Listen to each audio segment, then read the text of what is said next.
السلام علیکم۔ چائنا نے لداخ کے کئی علاقوں پر کنٹرول سنبھال لیا ہے۔ بھارتی فورسز کو پیچھے دھکیل دیا گیا ہے اور بھارتی فورسز اپنی چوکیاں چھوڑ کر بھاگ چکی ہے، اور اس کے علاوہ بھارت کی 2 درجن سے زیادہ ریاستوں میں علیحدگی کی تحریک زور پکڑ رہی ہے، جن کے آئے دن بھارتی سیکورٹی فورسز سے جھڑپیں ہوتی ہیں۔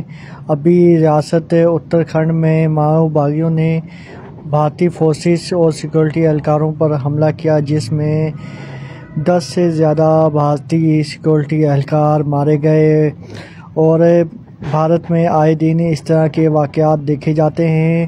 اور یہ بھارت جو دوسروں کو کہتا ہے کہ ہم یہ کر دیں گے وہ کر دیں گے، وہ اپنے اندرونی معاملات کو تو ہینڈل کر لے، جس کی تقریباً 24 سے 25 ریاستوں میں علیحدگی کی تحریک چل رہی ہے، تو اس کے اوپر بھارت کچھ کر نہیں سکتا، اور وہ دوسرے ملکوں کو دھمکی دیتا ہے۔ بھارت